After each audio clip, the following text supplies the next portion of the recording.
The ant found an abandoned tin box. Inside was filled with cubes of sugar. The ant tried to take a bite. Then the next second, its body was completely out of control. It had never eaten anything so delicious. After calming down, it rushed to inform the colony. They immediately dropped their food and grabbed the tin box, but they didn't expect this discovery nearly led to their extinction. A group of red ants targeted them. The red ants acted like bandits. They blocked the black ants' way. The black ants didn't want to fight, so they offered a sugar cube to the red ants. Then it left with the team. They thought this would satisfy them, but it didn't know. This behavior didn't satisfy the other ants. It even insulted the red ants. The red ants quickly pursued them. To escape, they rushed up a slope. Then they stood at the edge. They used leverage to slide the tin box down. Seeing this, the red ants climbed into a nearby can. After adjusting the direction, they rolled the can down the slope. In the end, they all fell into the river. The can was lighter, so it quickly caught up with the black ants. But this wasn't the worst part. A greater danger was approaching. In a critical moment, the black ants hid inside the tin box. Then, they both fell down a waterfall. Because the tin box was larger, it floated downstream after hitting the water. However, the can got stuck in the mud, and the unlucky carp. Soon after, the tin box was blocked by rocks, so they could only take some of the food and leave. Though they temporarily escaped, the danger wasn't over. Not long after, they returned to the nest with the sugar cubes. At this point, the ants lined up to present the food to the queen. They hoped she would lay more eggs, but the queen showed no interest, so only a few eggs were laid, until the queen saw the sugar cubes. It was the first time she saw this food. She cautiously took a bite. The next second,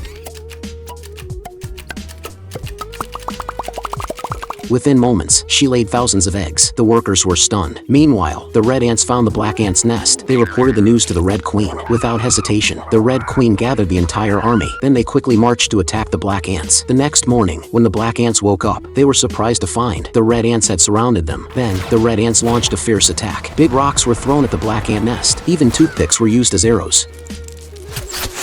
But the black ants didn't stop fighting. They brought out many rocket launchers, but unfortunately, they only had one match. They quickly lit a rocket launcher. After being lit, the rocket fell into the red ant group. The explosion caused huge damage. The red ants were frightened, but when they tried to light the second, the match had completely gone out. Seeing this, the red ants launched another attack. In a critical moment, a ladybug stepped up. It knew where to find more matches. To send the ladybug out, the black ants immediately took out 500 coins. Then they folded the money into paper airplanes. They put the ladybug on the plane, and it quickly flew far away. The ladybug didn't waste a moment. It immediately returned after finding the matches. However, by then, the black ant's nest was in ruins. Fortunately, the ladybug arrived just in time. After thanking the ladybug, the black ants lit all the rocket launchers. With all the rockets launched, the red ants panicked. Soon, the rockets fell into the ant army. Then, the next second, explosions kept going off. The red ants were devastated. In the end, they had to retreat in disgrace. No one would have expected. This brutal battle between tribes was caused by some food left behind by humans. So the story teaches us, never carelessly throw away trash.